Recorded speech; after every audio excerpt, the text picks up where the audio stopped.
I'd like to call this work session to order for October 3rd, 2022. Will the city clerk please read a roll call? Let the record reflect that Councilmember Bray is not present.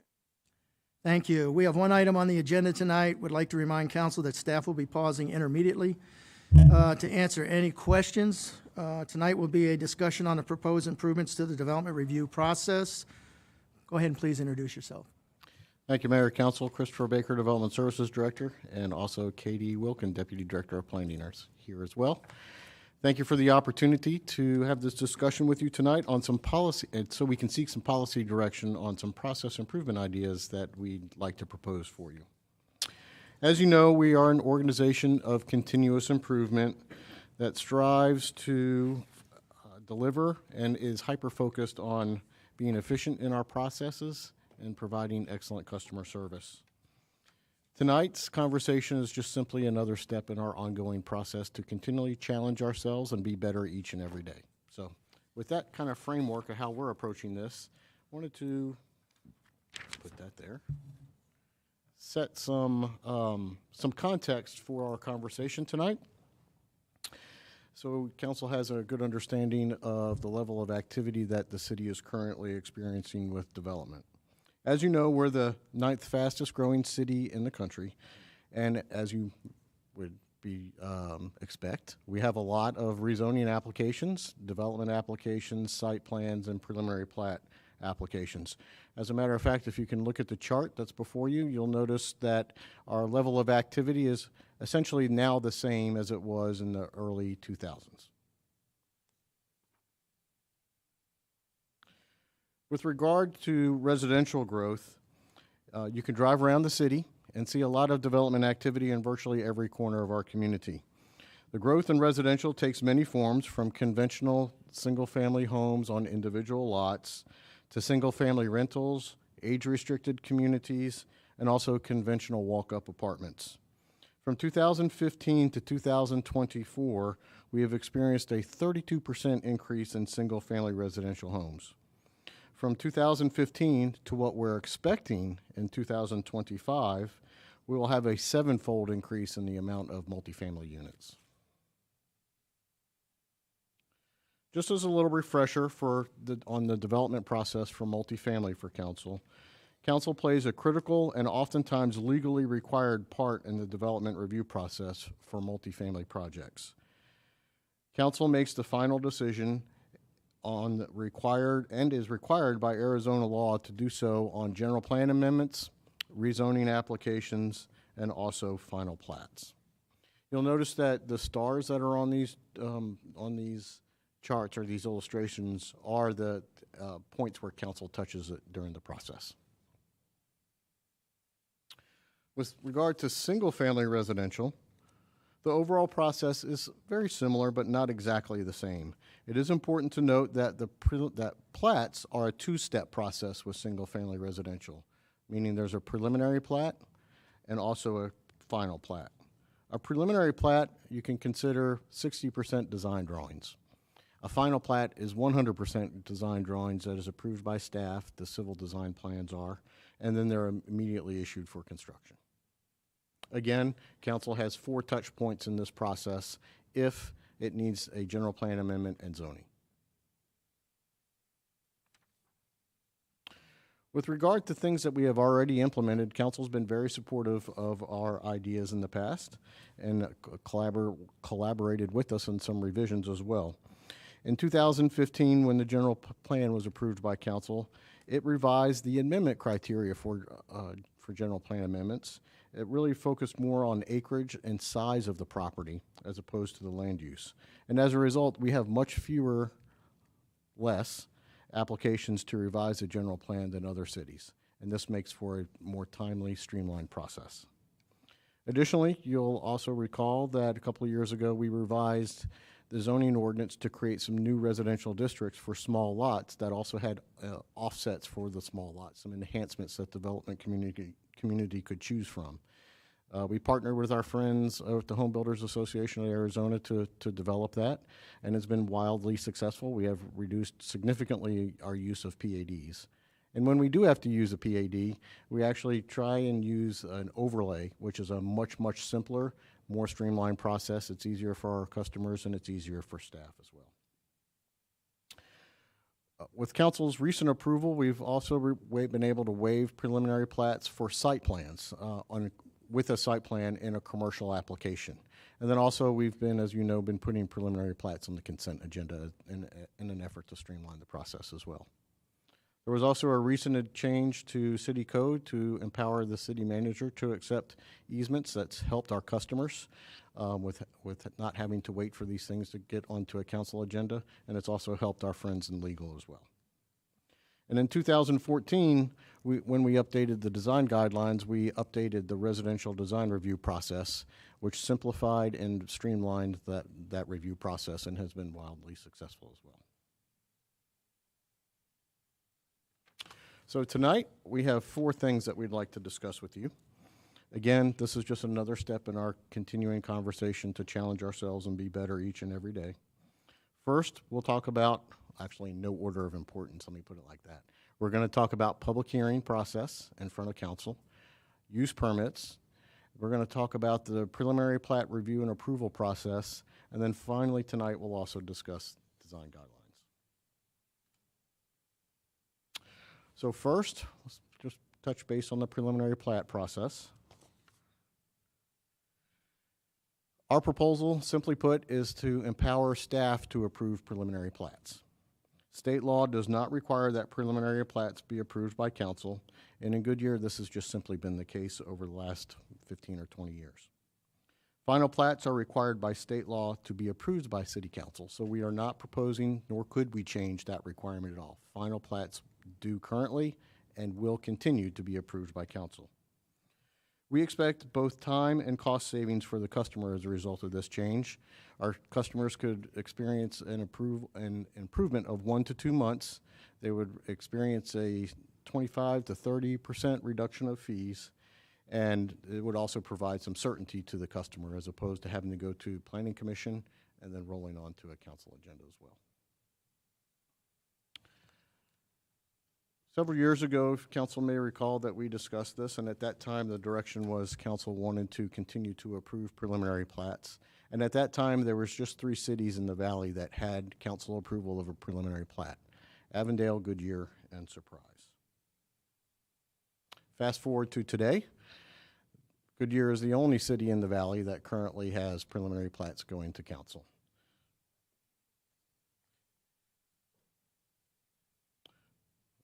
So our process improvement is to have staff approve a preliminary plat, and the final plats would still continue to come forward to council for approval. We, as staff, see this as a low-risk change because there's only been one time in the last 7 years where a stipulation for a preliminary plat was modified by council, and that was a secondary emergency access drape chain. Other than that, all of the plats have been approved as presented, and many of them over the last 2 or 3 years have just simply been on consent anyway. So given that context, Mayor, Council, we're going to pause between each one of these segments to get your policy direction. So we'll pause here and just like to ask you, would you like to authorize staff to approve preliminary plats? Let's see who wants to start off the discussion. Laura?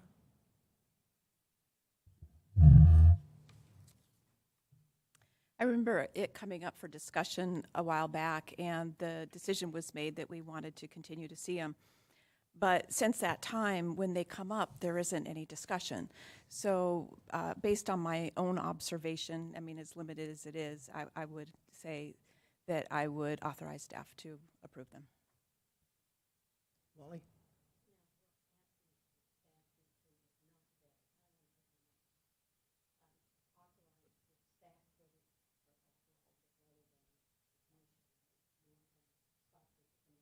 Yes, ma'am, that's correct. For the preliminary plats, it would be, our proposal to you is staff, not Planning Commission, staff. Go ahead, Brad. Yeah, I like process improvement, and I agree. I remember the last time you brought it up. Yeah, there you go. I thought I hit it. Okay. it's like hidden. The light's hidden behind the foam here. So, yeah. So I do think it's a good one, especially since we're an outlier here as well, and to provide more certainty to the people that are investing in the city would be nice, I believe, for them as well. So yeah. So I think it's a good thing moving forward. I don't think, to your point, I don't think there's much risk in letting staff take it, and that'd be the administrative approval. So we'd be in with Avondale and City of Phoenix and Chandler, not the commission approval. Correct? Correct, yes, sir. Yeah. I can't see too many cons with it. So yeah, I'm okay moving forward with that. Sherry? Yeah, I think we're in the majority here. I think that's a good move. You guys approve it, and then obviously if there's a major problem on the rare occasion, we still have final approval, like something goes sideways or something. But I think for the 99.99% of the ones, no problem. Like you said, it's once in 7 years or something. Yes, ma'am. Yeah. And Yes, that's correct. Yes, ma'am. and I like the fact that it speeds up the time frame for the people that want to develop here. So I think that's a great plus. So Bill? The preliminary plats are generally single-family homes, et cetera. By and large, yes, sir. And what would be a circumstance that a preliminary plat would not be single-family? An industrial park where you could have 40, 25, 30, 40 acre lots, that would be an industrial park. You know, I think that tends to be more problematic than a single-family, perhaps, if it's butting up against a single-family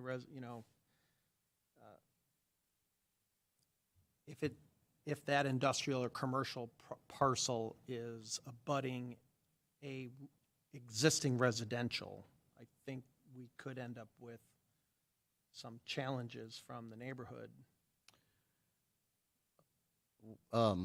Mayor, Councilmember Stipp, so a plat, as you all are aware, is an engineering document that creates the lots of record, easements, provides corridors for utilities, roadways, access, things of that nature. It does not deal with land use at all.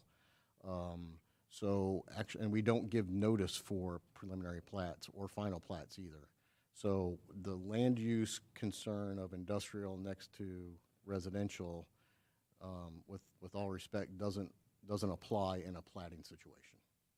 Okay. And these preliminary plats, if I remember, have all been on consent over Ye- the last couple of years? Yes, sir, that's correct. Okay. I don't have any objection at this point. Yeah, it seems like you got clear direction here. As I recall, the discussion, the prior, was that once it went to final, there was not a whole lot that we could do. And that's the reason why the continuation of preliminary plat, but it's my understanding we still would have input on the final plat as well, right? Yes, sir, I mean, it would come to council for approval, yes, sir. So with that being said, and since it's a very small percentage that there be any issue, and I'm a firm believer that you've gotten pretty clear direction of what we'd like to see as far as the design guidelines and things along those lines. There's no reason, I think, right now with the rest of them to hold this process up, so I'm also on board. Go ahead. I had a quick question. At what point, I remember one change that Councilmember Campbell did with adding a tot lot. Which phase was that in? That was was that a- a prelim? That was a zoning phase. That was a zoning phase. Yes, sir. Okay. That Okay. was, if my memory serves me correctly, that was for the curve that's over by Aldi. Yeah. I just want to clarify where that was at. I thought it was zoning. And then the final plat in the future, if we take the preliminary plat out, would that be on consent, the final plats? It'd be up to council. We certainly can. We would, that would be great, but that could be a further discussion. Okay. I was just curious what it would look like. It would and be- the end state. It would be council's only opportunity to see that, so I'm not saying we have to. I'm just Right, curious where you foresee that being in the future. it would certainly make it a lot simpler and create some more certainty if those were on consent as well. But we can have that discussion. Okay. No, thank you. If that's our only opportunity, I would like to weigh in, at least let's vote on it at that point. If it's our only opportunity as opposed to consent. Go ahead, Laura. It seems that most of our discussion about industrial layouts abutting residential are in zoning cases. You know, the ones that have already been zoned and they're just going up, that I think that's the type of thing that would be the plat. The ones that I recall seeing come up that require, that we get much, much more involved in are the rezoning. Is that correct? Yes, ma'am, that's Thank correct. See nothing else? Go ahead. Great. Thank you for that. I'm going to let Katie take the next sections. Thank you. The next item we want to propose is a change to the public hearing process, which could impact cases, but also use permits and special use permits. So according to state law, City Council does not have to hold a second public hearing if there was no objections at the Planning and Zoning Commission meeting. However, if council chooses not to hold a second public hearing, then council does have to accept the recommendation of the Planning and Zoning Commission, meaning you couldn't change the stipulations of approval. So one of our proposals would be to not hold a second public hearing at City Council if there are no objections. And the impact this would have would be certainty for the customer. They would likely be able to have fewer team members present at the council meetings. Right now, when there's public hearings, they often bring a team, have a couple of zoning attorneys, the property owner, ready to answer questions from the public and City Council.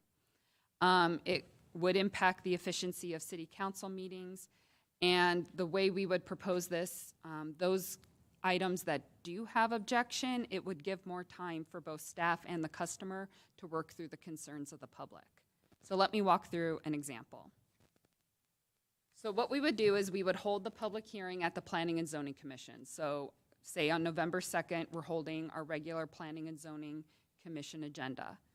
If there's no objection, it would go to the November 14th City Council meeting on consent. However, if there was objection, we would then have to notice the public hearing, so it would go to the December 5th meeting.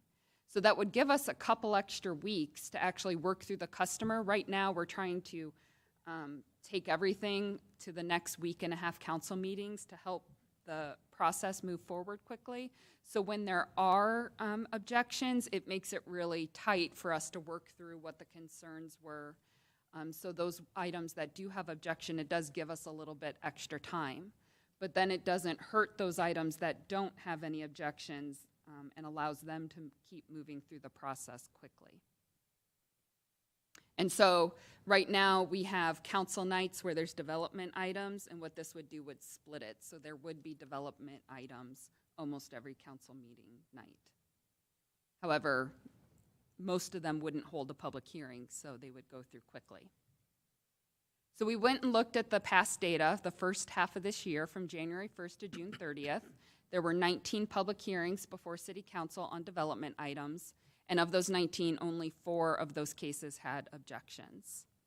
So if this policy direction would be given, then we would have possibly held 4 public hearings and 15 items would have just gone through with no public hearing.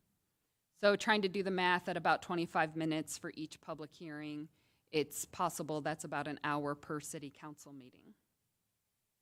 Now, I do want to note that even though we're talking about objections, the applicant themselves could request a second public hearing if they wanted.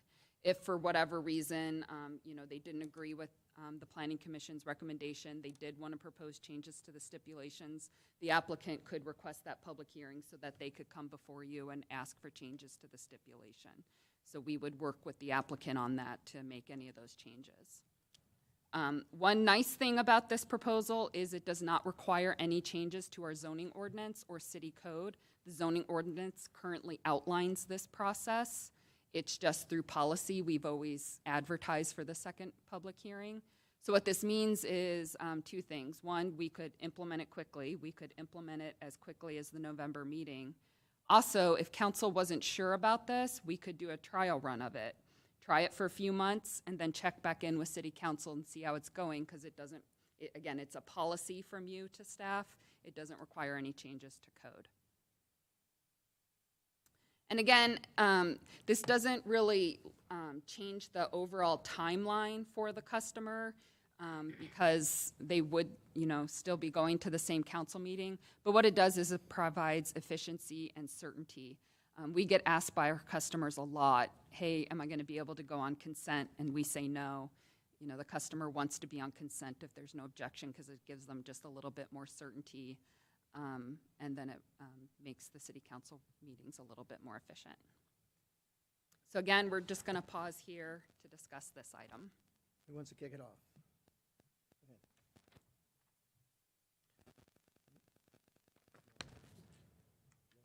So, Katie, if we're not having a public hearing, somebody misses I'm a resident, I wasn't able to attend planning and zoning. I have an issue with a project. How do I get my voice heard? Thank you. So if that happened, they would still have the citizen review notice and the Planning and Zoning Commission. So they already had 2 opportunities to attend meetings, plus that whole time they could have called staff, the applicant.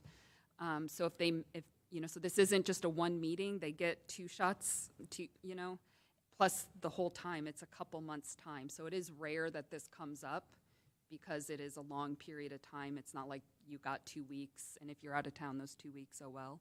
But if that were to happen and somebody showed up, and it would work almost like any consent item, the member of the public would request that the item come off consent, and then city council could hear from them if they want.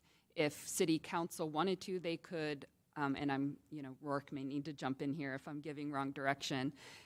City council may need to say it needs to come off consent and we need to advertise for a public hearing, and then it delays the project by 2 weeks. And then we hold a public hearing if for some reason council felt like, oh, maybe we did miss resident concerns, we do want to bring them in, or city council could choose to adopt the recommendation anyway, because you did your duty by state statute, you held the public hearings. So what would, the push is to put this on consent. Why not just a regular agenda item and let the individual speak on the agenda item? And if there are no speakers, then there are no speakers. But we're asking the public to go through a process that they're unfamiliar with. Right. That since you have to accept the recommendation of Planning Commission, our thought would be it would make sense to put it on consent. Got it. Because, if there's nothing you can change, there's not too much to discuss. But we could absolutely put them on as regular business items if that's what council would prefer. So I'm trying to think of a time when I'm uncomfortable having to accept, legally having to accept the recommendation of planning and zoning. They're not elected, that's not their job. Their job is not to represent the people, that's the 7 of us. So I'm very uncomfortable with that part of the process. And I also don't know that requiring a second public hearing is the solution either. I'm not, it feels like there's something in the middle here that we're missing that isn't an option for us. That seems to be the kind of the way forward. But because if a project comes before us, it's gone to planning and zoning, and planning and zoning says yes, we don't even, if I don't like it, I can't even say no, because I have to accept the recommendation of planning and zoning. Only if you don't want to hold a public hearing. If council, there's 2 options for you. One, you could tell us ahead of time. If you know a project's coming and you already know that you think it's going to be contentious, even if there's no objection, you could tell us ahead of time, hey, schedule this one for a public hearing. But also, you can pull it off consent and direct staff to advertise it for a public hearing. Yeah, I know. That just seems to be, I'm extremely uncomfortable with this one, and I'm not sure the solution. I think the solution's in the middle somewhere. I just don't know what it is. And we haven't, we've only been given one option. It's either do what we're doing or give it to planning and zoning, and there feels like there's something left in the middle. So I'm not entirely comfortable with this, and I guess maybe someone here will be smarter than me, will tell me. I'm not smarter than you, but I think I agree 100% with you. Just when you said that we had to accept it, that would be part of the law, I guess, how it's written, that does make me very uncomfortable, because we've had a couple times in planning and zoning where they didn't have the full amount and things went as a denial just because there weren't enough people. So I can see situations where something might come up, because again, they are volunteers and things do come up, and we could be short on people there or for whatever reason, whereas we are elected and we are responsible to the people. So that it doesn't seem very transparent, and I understand that we want to get some certainty. I get that. I think that's a great goal to have. But I'm just not really comfortable with this. I feel like we could disenfranchise people who might be, there might be other things that are going on and they don't make it to the meeting, but they've emailed, Wally, because they see her everywhere, and they said, hey, when this one comes up, this is my concern, or they've emailed staff, and it's kind of going a roundabout way, and I think we might be silencing those voices, and it may not happen in most cases. So if there's like a middle ground here, I'd be willing to listen to a middle ground, but as this one, it just kind of, I don't feel comfortable with it. It's not transparent enough, I feel. Vice Mayor. Yeah, so kind of the same kind of questions or concerns, but so the objections, I know you said we only had 4 objections in the past. So is an objection, that's anybody from the public, Correct. zoning, us, From the Planning and Zoning Commission. staff. A denial is an objection. But if a citizen just emails and says, I object, that's not an objection, right? If they send us formal in writing objection, that is an objection. Okay. That, we would consider that an objection. Okay, absolutely. I just wanted to clarify that point as well. So, yeah, I feel that the zoning and some of the other meetings aren't as well attended as some of the council meetings from a public perspective, especially if the public is very concerned about it. So I don't know if I see the amount of public attending the zoning commission. I feel that it's kind of a buildup to the council meeting when they get their voice out and how they are able to talk about their concerns to the council. So I guess same kind of perspective. I appreciate you bringing it up, and maybe there is a middle ground somewhere. But I feel that, and it doesn't save us, I guess to your point, it doesn't save any time to the developers either. So I think I'm okay with it, keeping it as it is for now, unless there's, like I said, some middle ground or another way to be able to hit both targets. But that's what I have. Thank you. Councilmember Campbell. Well, we're growing so quickly that I am concerned that if we stop having both public hearings, the public will feel like we're trying to rush this development through. We're pulling something over on them that they've not had an opportunity to object to it. And I agree with both Bill, Sherry, and with Brandon. We don't always agree with planning and zoning, and we're not supposed to always agree with them because they are not the elected body for this city, and ultimately we are responsible for it. But I would hate to have the public's voice silent because we just had the one hearing and they missed it, and they don't know the steps to take on how to object to anything. And I'll tell you, the 2 that I know of in the last 7 months, I helped orchestrate their opposition because I represent all those people. I'm not necessarily against the project, but they did not know what to do and how to do it. And I walked them through the steps so that they would know, and they were absolutely surprised that they had to do so much. They thought they just had to show up at council and object. So I would prefer for us to continue having the 2 public hearings, whether we have objections or not, because we're putting everything out there for the public to hear. And I think it's important. Councilmember Kano. I think my fellow council members have made some really good points, and this might be a situation like the preliminary plats previously that we need to marinate on it for a little bit and observe how those are going and then revisit. Thank you. There's nothing more to add. You got the majority here. Want to hold a pause on there, so. Mayor, if I can just make a quick clarification. I don't want anybody, public, developers or council or commission or anybody to think that this would have squelched or hindered public input, because as planners, we represent everybody, much like council does as well, and we seek all levels of input. So this was a concept that could make council meetings a little bit more efficient and also create some certainty for our development community partners, but it would not have limited public input at all. So we clearly heard what you said. I'm not arguing against you. I just wanted to make sure that you all understood public input is incredibly important to what we do as planners. So just make sure we're all clear. And I appreciate those comments, but it seems like the majority of the council here like to stew on it a little longer. No, So totally got it. Totally get it. Go ahead. All right, the next item is the use permit process. And this proposal would be to give the use permit approval authority to the Planning and Zoning Commission. This impact would reduce the overall review time by about 2 weeks. It is important to remember that most cities who have this process, appeals do go to the city council. So if there's anything contentious, they can bring it before the city council, whether it's the resident or the applicant who wants to appeal it.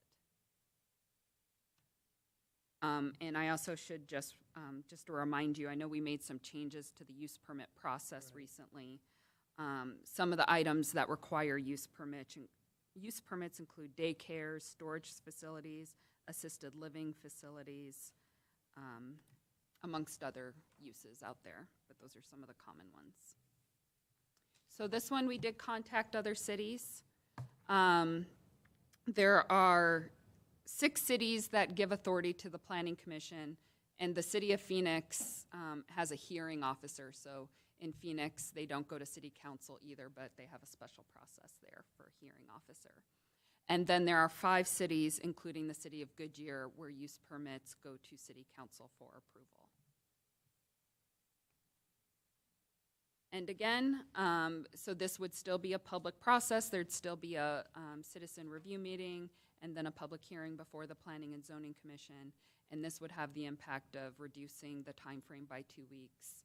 Again, a lot of these are businesses, and it would keep the businesses on their track to get their approvals faster. And so now we're going to pause here for discussion on this item. Start on the right side here. Councilmember Kano? Those of us on the end, yes, we get first call. Well, these cases can be interesting, and I really do appreciate the fact that you did do some streamlining, so not every drive-through doesn't come through, and I think that was really efficient. However, with the list that you read, the things that seem to draw the most interest from the public are churches, storage, and car washes. So, although that wasn't read, but based on those types of interactions that we've had historically, I'm not supportive of this change. Councilmember Campbell?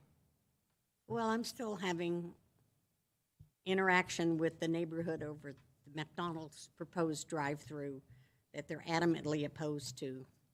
And I just don't want the Planning Commission making that determination on any of the use permits, because I think we're the ones that need to say if it can go there. Because remember all of the conversation that we had on the assisted living facility that was going to go on Litchfield Road, and how the neighborhood was so concerned about it.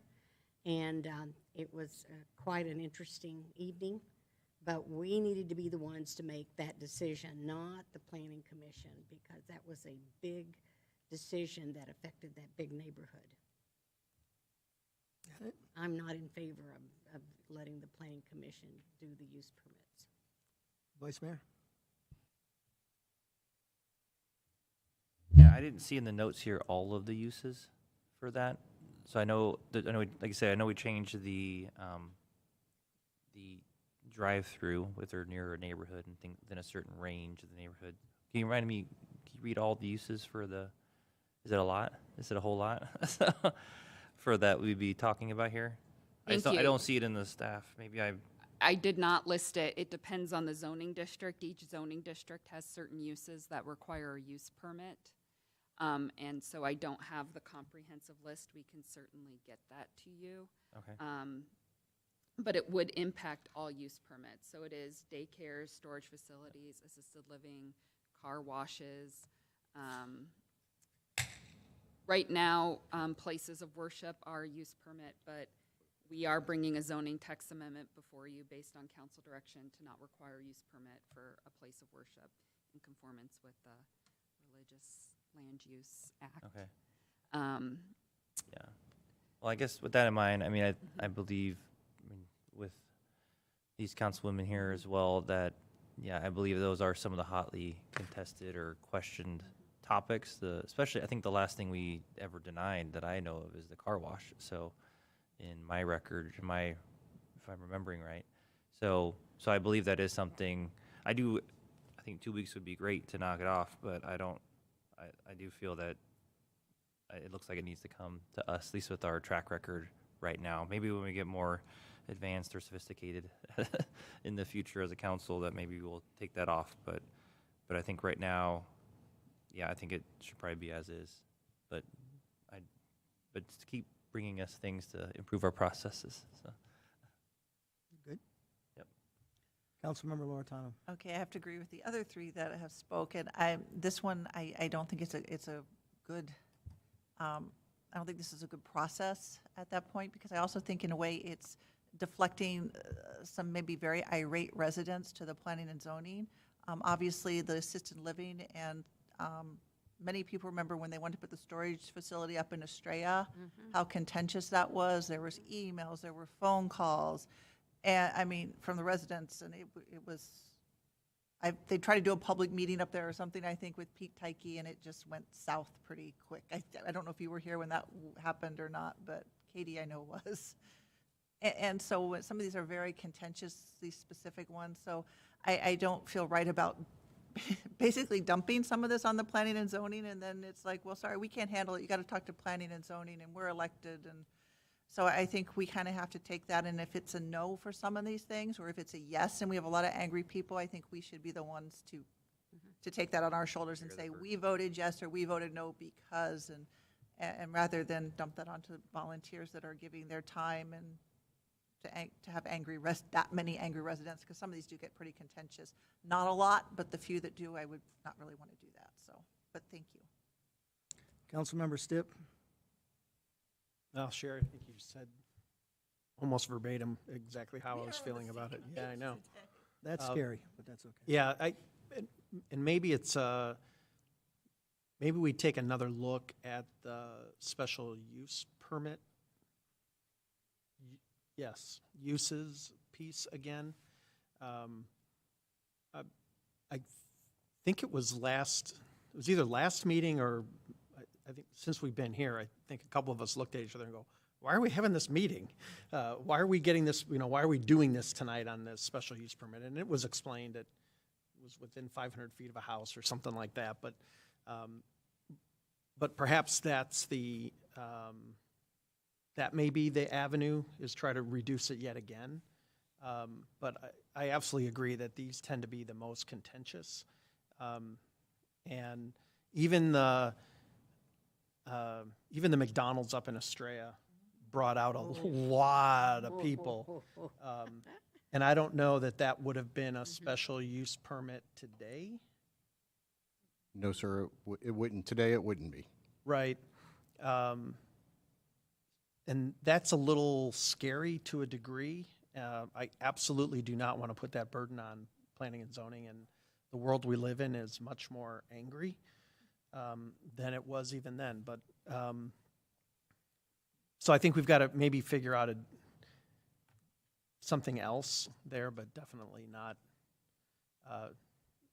This should not become the burden of the planning commission. You know, I think it's important also when it comes to use permit.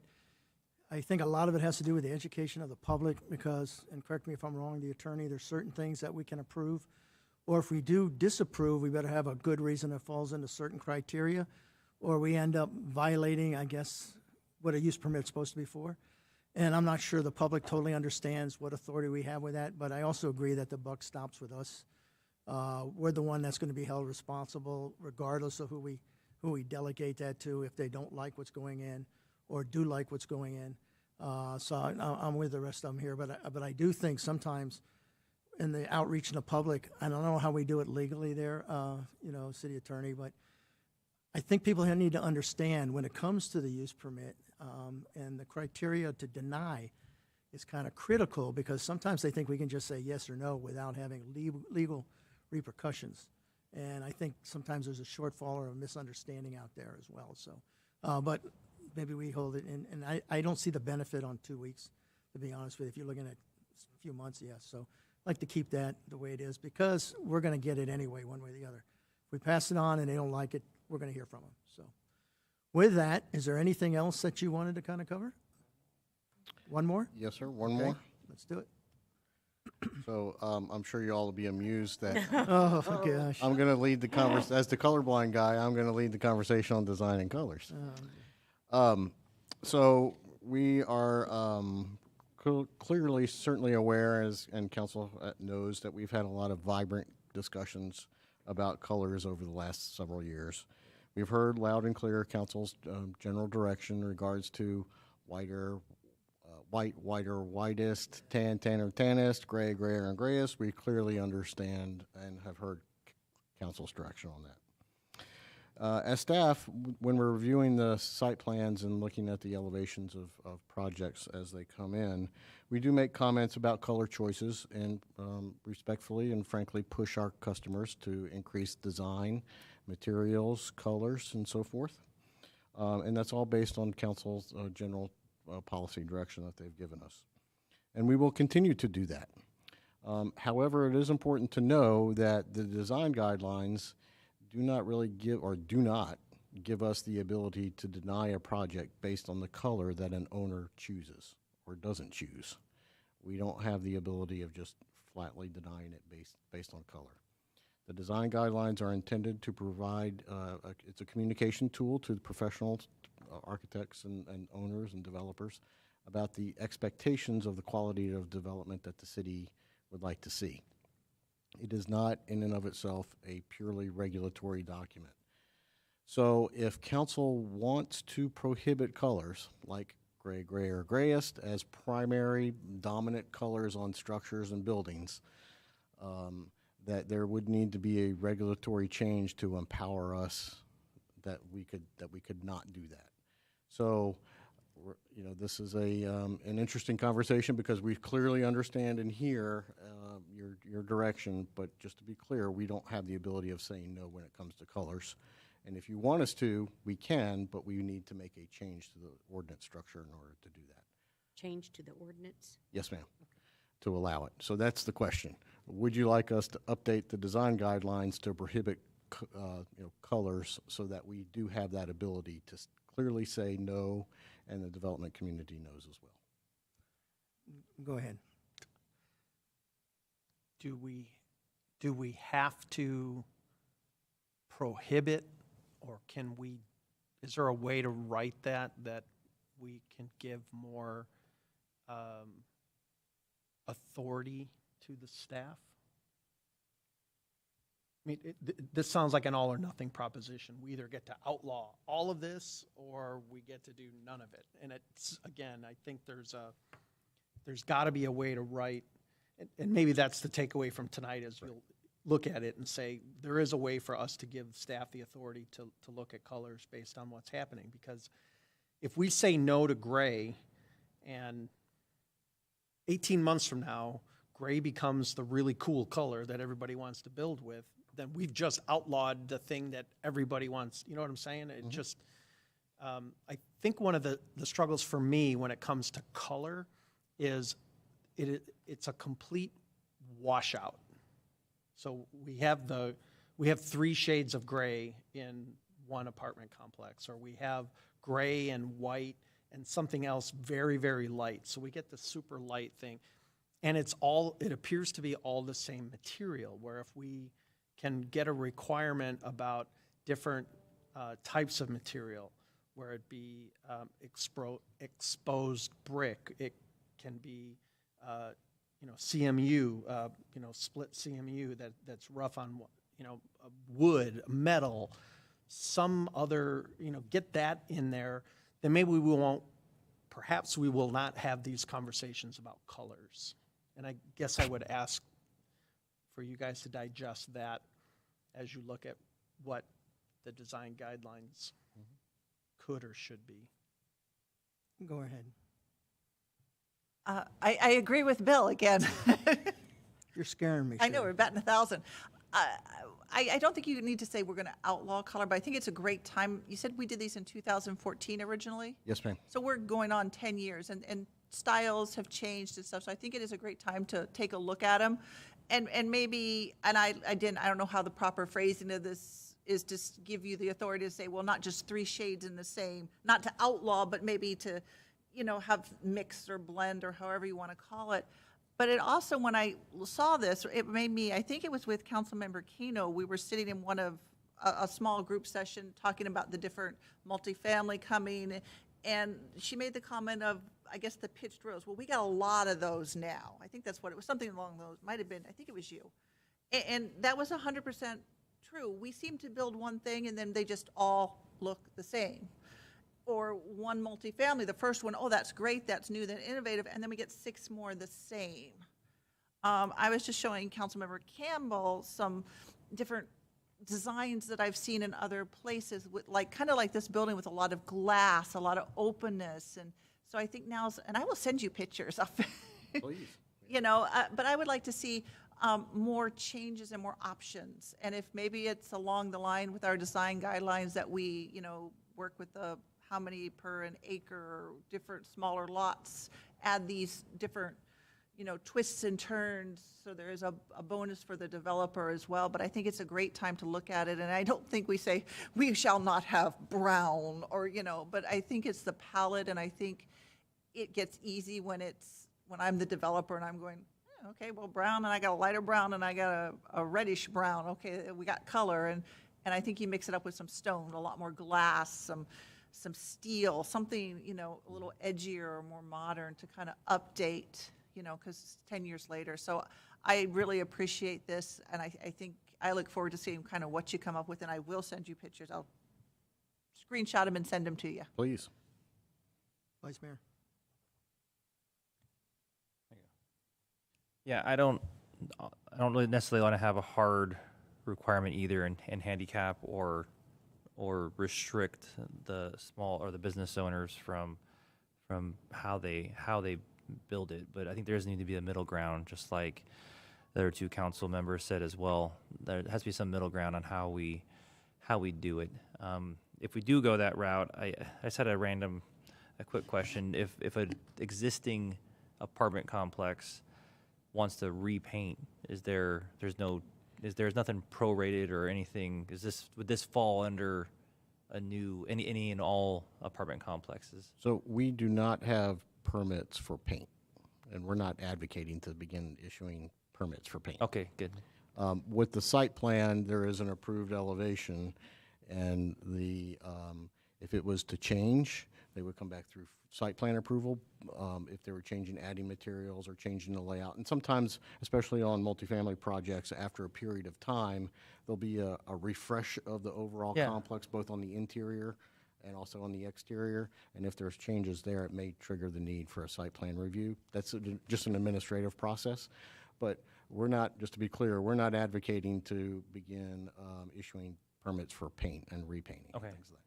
No, that's good, because to your point, in 10 years from now or 20 years from now, I'm sure they're going to want to repaint the areas. So I was curious what that process really was. But yeah, I think to this point here, I think there needs to be some sort of middle ground on how we do it. I don't want to be so restrictive or prohibitive on the developer or the small business that's building the apartment complexes or the multifamily.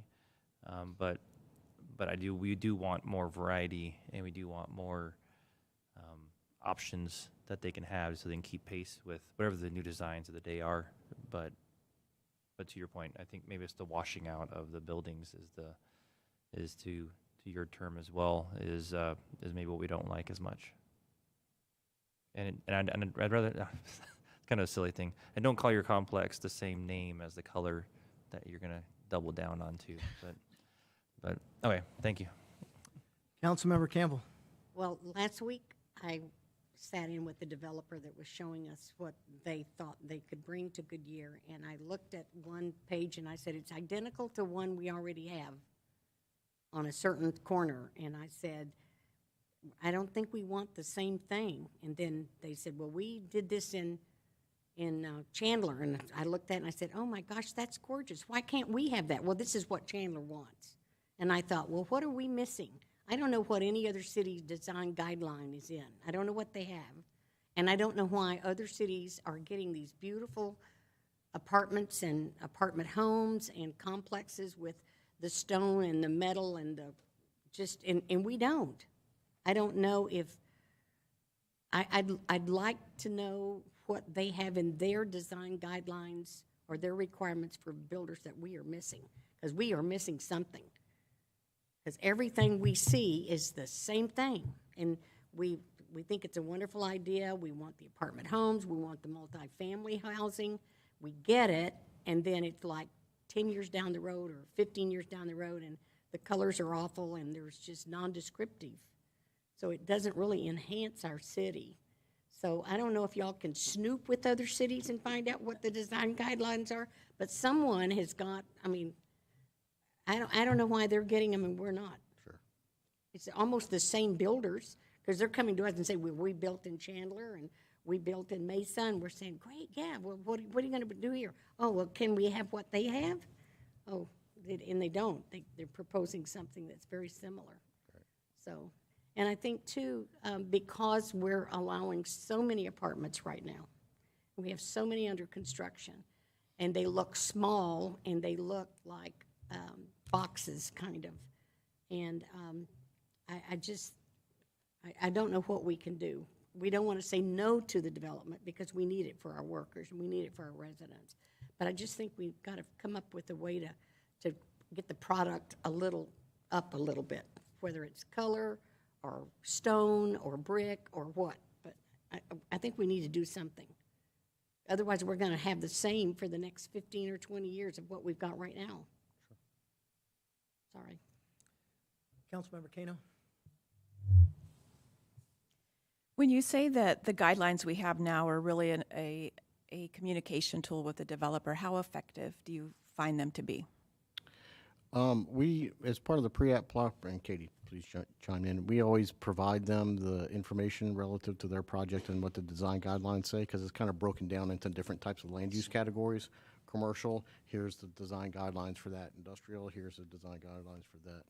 So it provides a very elementary point, and then we really get into, frankly, a whole lot of negotiations during the site plan process. And if they're rezoning, then we really negotiate very heavily on behalf of council.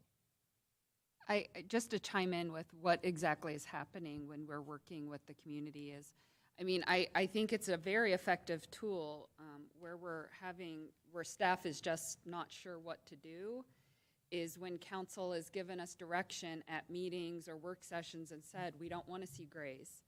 And then the customer says, show us where it says we can't do grays. Mm-hmm. And it doesn't say you can't do grays. It does require a variety of colors, but then again, how many shades do you have to be off? You can really split hairs there. So if there are specifics that council wants, it is helpful to have that direction. And again, our counterparts, the designers, they're working for a client, so it's the client who's saying, show us why we have to do this, show us where it's required. Well, I think then to Wally's point, the other cities are getting products that are much more enhanced than some of the ones that we're getting. In fact, a lot of the apartments that we have right now have a certain style where they've got that little cap on the top, and they're all going to age out at the same time. I mean, it's going to be, those were the 2020s, and I feel like they're all going to be dated. As I travel around, I look at apartments everywhere I go now, and Central Avenue and down, in Phoenix is a great place to look at apartments. There's a lot of them that are going in that look really sharp. When I went to Austin, I sent Julie a bunch of pictures because they're just having a ton of multifamily, but it's got texture. And of course, stone is real big in Texas, but it's got texture and metals and balconies and outdoor living space and places where you can interact with people. And so I'm wondering if we need to look at it a little bit more holistically than just color and just see overall what we can do to sharpen it up so we eliminate the sameness that we've been getting. I was driving southbound 303 today, right by the Thomas building or exit. There's a new logistic building that's gray, and grayest. And it just doesn't, it's not an enhancement to us. It looks like something that maybe would be farther up the road, but now it's here. And it just feels unfortunate. Go ahead. Is the ordinance long? Is it involved? If there are many pages, or is it just a short ordinance, or what are we talking about here?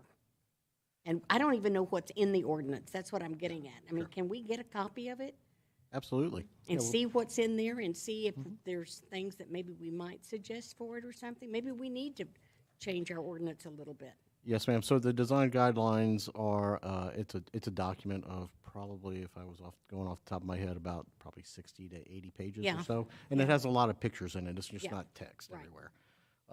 Again, because it's intended to be a communication tool. Right. And so it's probably 60 to 80 pages long. It was approved in 2014. So I one remember.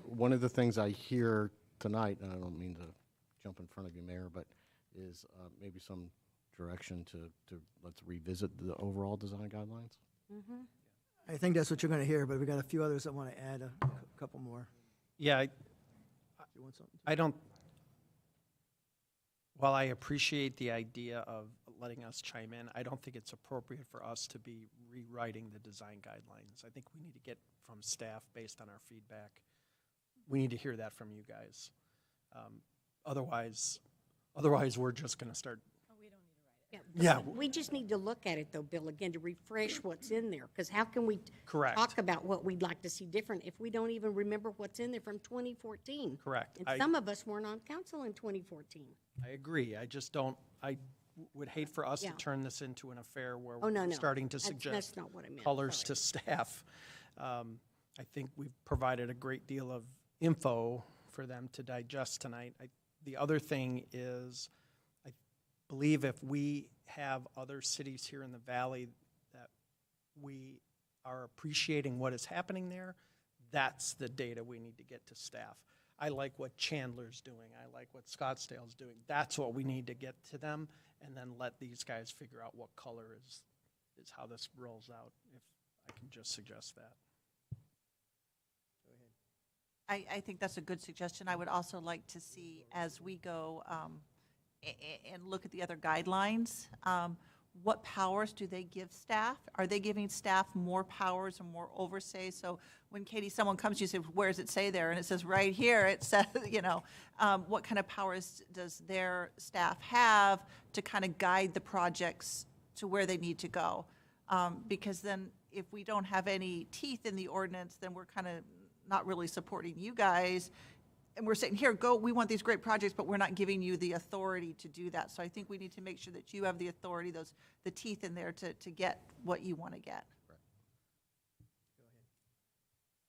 Yeah, no, I agree too. I think we need to look at the other cities, but we need to be careful which cities we look at as well, because some design standards can be used to prevent future growth. Sometimes, if it could be too restrictive, because every one of those restrictions could be it's extra costs for the developers as well. So I just want to make sure that we're picking the right cities we want to emulate, and not some cities, for example, that I know of that might use some of those requirements to prevent growth in their cities. So, no, thank you. I think I can close it up by saying we're in the forever business. We hear that all the time. And I think it's key on wherever it's getting built, it blends into the community. And I liked what Wally, I like what Laura had mentioned earlier, that, there's things that are going on in the community where you do a little bit more on the facade and just something that's square, that's just got the stucco, no window coverings, no brick, no tin, no nothing. Colors could be one of the minorest thing in there if it looks just bland to start with, the building itself. And there are a lot of good ones down there. Was downtown recently at some of the meetings. Some of those apartments they're building down there are awesome.